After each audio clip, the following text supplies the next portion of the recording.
I was talking to someone the other day about slippery spades and how, spades are very difficult to handle, and they weren't aware of it. Of course, you all are, but I'll show you what I showed them. To demonstrate, I pulled out 4 spades to show them how the spades are so slippery, and I used the ace, 2, 3, and 4. And I said, if you treat them gently, they don't misbehave. You just take a look at them, and they just stay spades, no problem.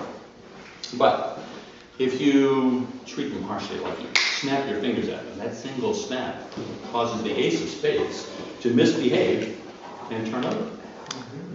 If you tap them twice harshly, the deuce will respond to those double taps, and the deuce will turn over.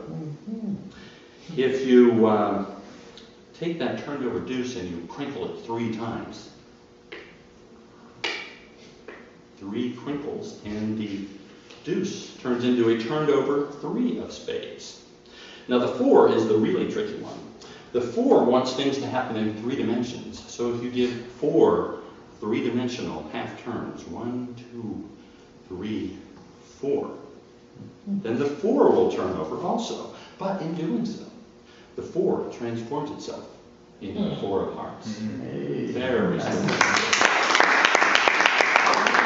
You have to treat them gently, and they go back to being the 4 normal spades that you started with.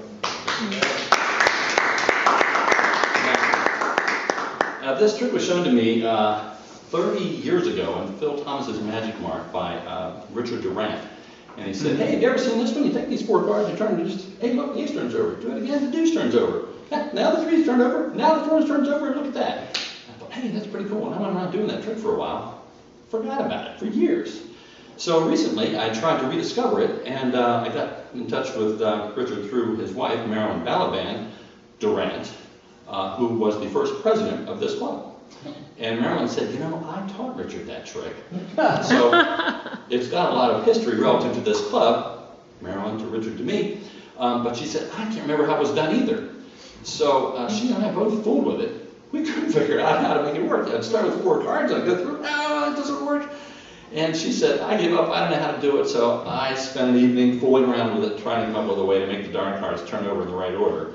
And I made a little movie of it, shipped it to her, and she said, looks good to me, let's go with it. So then I added some more business at the beginning. But that's the history of that trick. Cool.